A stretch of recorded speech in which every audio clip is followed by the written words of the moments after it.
Director Harish Shankar గారిని మాట్లాడవలసిందిగా request చేస్తున్నాం. Good afternoon. పాత్రికేయ మిత్రులందరికీ నమస్కారం. నితిన్ గారు నిన్న మిమ్మల్ని ఒకసారి ఇబ్బంది పెడుతున్నాను, మీరు ఏమనుకోకండి అన్నారు. ఏంటి అన్నాను అంటే ఈవెంట్ గురించి చెప్పారు. సో నిజంగా ఇందులో ఇబ్బంది ఏముంది నాకు అర్థం కాలేదు.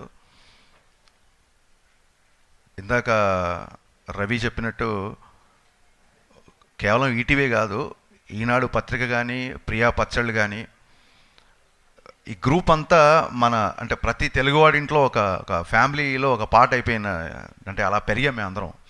చిన్నప్పుడు నేను విపుల చతుర పుస్తకాలు బాగా చదివేవాడిని. ఇప్పుడు ఈటీవీ విన్ చేసే సినిమాలు చూస్తుంటే వాటికే ఒక దృశ్యరూపం ఇచ్చారు కదా అనిపిస్తుంది నాకు బేసిక్గా. సో ఒక రెవల్యూషనరీ బడ్జెట్స్లో, ఒక రెబల్ కంటెంట్స్తో, ఒక రెవల్యూషనరీ వర్కింగ్ డేస్లో మొత్తం సినిమా మేకింగ్ అంటే యావత్తు సినిమా ఇండస్ట్రీ మొత్తం ఆశ్చర్యపోయే రకంగా కంటెంట్ ఇస్తూ ఇన్ని బ్లాక్ బాస్టర్లు ఇంత తక్కువ సమయంలో కొట్టడం అనేది అసలు ఇది ఒక అసాధారణమైన విషయం. నాకు తెలిసి ఇది వేరే ఏ లాంగ్వేజ్లో జరిగి ఉండదు. Hats off to entire ETV Win. ఏ ముహూర్తాన ఈటీవీ విన్ అని పెట్టారో ఆ విన్ అలాగే ఉంటుంది, ఆ విన్నింగ్ స్ట్రీక్ అలాగే కంటిన్యూ అవుతుంది, విజయాలే ఉంటున్నాయి. నిజంగా entire industry is looking at ETV win.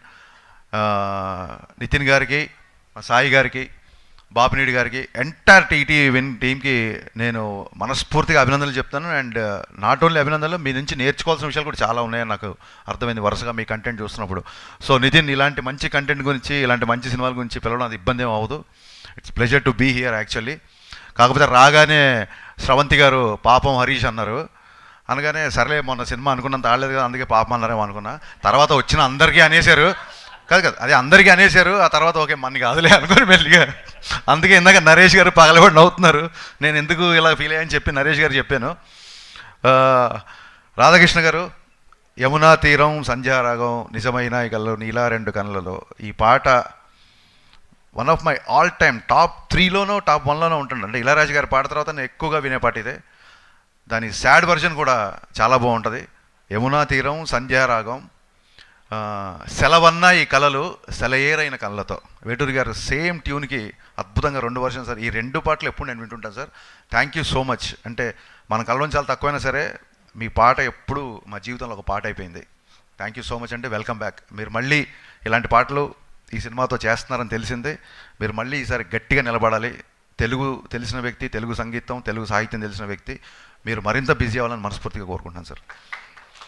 Thiruveer and Ravi చెప్తూ, ఇందాక బావ చెప్తూ, చాలా సినిమాలు మన డైరెక్టర్ నరేష్కి చాలా సినిమాలు చాలా కష్టపడ్డాడు, చాలా సినిమాలు అనుకొని జరగలేదు అది అని చెప్తున్నారు. జస్ట్ మీకు కొంచెం కాన్ఫిడెన్స్ కోసం చెప్తున్నా, నేను తీసింది 9 సినిమాలు అయితే నాకు క్యాన్సిల్ అయినవి 19 సినిమాలు ఉంటాయి. ప్రెస్ మీట్లు వచ్చి ఆల్మోస్ట్ హీరోలోకే చేసి ఆ తర్వాత ఇంకెల్లుండి ముహూర్తం అని కూడా క్యాన్సిల్ అయిన సందర్భాలు ఉన్నాయి. సో మనం ఇక్కడికి వచ్చింది మనకు నచ్చిన పని చేయడానికి, అదే సక్సెస్. You're already success. మనకు నచ్చిన పని వీళ్ళ కూడా నచ్చింది అనుకో, అది సక్సెస్ కాదు, బోనస్. సో మనం బోనస్ గురించి అత్యాశపడద్దు, సక్సెస్ఫుల్గానే ఉండాలి ఎప్పుడు. All the best. చాలా చాలా చాలా బాగా తీశారు.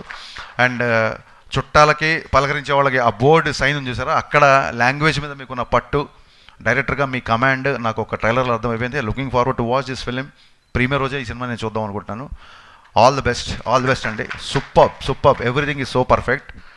ఇకపోతే నరేష్ గారు సార్, అసలు నేను రాగానే మీకు ఈ సినిమాకి సంబంధం ఏంటి అని అడిగాను. అంటే మీ బావ బుక్ చేసేట నన్ను అన్నాడు.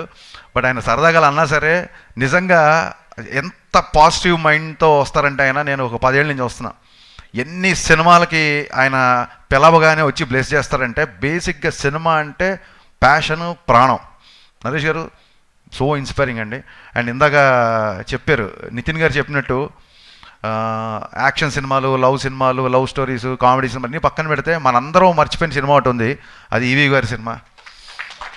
నిజంగా మీకు చాలాసార్లు చెప్పాను, బట్ మళ్ళీ ఒకసారి చెప్పాలనుకుంటున్నా. నేను సినిమాల్లోకి రావాలి, లేదా హరీష్ శంకర్ డైలాగులు బాగుంటాయి, నేను డైలాగ్ రాయాలి అన్న ఫస్ట్ సంకల్పం నాకు కలిగింది ఈవీ గారి సినిమాల నుంచే. ఈవీ గారు కనుక సినిమాలు కనుక నేను చూడకపోయి ఉంటే డెఫినెట్గా నేను ఇండస్ట్రీకి వచ్చేవాడు కాదండి.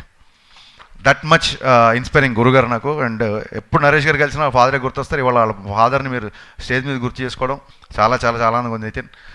హరీష్ గారు, నెక్స్ట్ మీ సినిమా ఈటీవీ విన్తో కొలాబ్ అవుతున్నారని తెలిసింది, నిజమేనా అది? ఖచ్చితంగా అండి. ఒక మంచి కంటెంట్.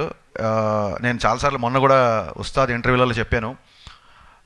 చాలా కథలు మాకున్న కమిట్మెంట్స్ అవ్వచ్చో, లేకపోతే మేము హీరోయిజంని ఇంకొక ట్యాంజెంట్లో అనుకోవడం మూలంగానో ఎన్నో కథలు చెప్పడానికి కొన్ని లిమిటేషన్స్ ఉన్నాయి. అలాంటి కథలు చెప్పడానికి ఈటీవీ విన్ అనేది ఒక గ్రేట్ ప్లాట్ఫామ్ అని నా ఫీలింగ్. సో ఈటీవీ విన్కి నేను నా ట్రాక్ రికార్డ్తోనో ఇంకో దాంతో డైరెక్టర్గా కాకుండా నేను ఒక రచయితగా వాళ్ళ ప్రోటోకాల్స్ అన్నీ, వాళ్ళ దాన్ని ఏమంటారు, వాళ్ళ హైరార్కీ అన్నీ పాటించి ఒక రైటర్గా అండ్ ఒక ప్రొడ్యూసర్గా ఈటీవీ విన్తో కొలాబరేట్ అవ్వబోతున్నా. అది వాళ్ళు అనౌన్స్ చేస్తే బాగుంటుంది. థ్యాంక్ యూ హరీష్ గారు. Thank you so much for gracing our event today. Yes,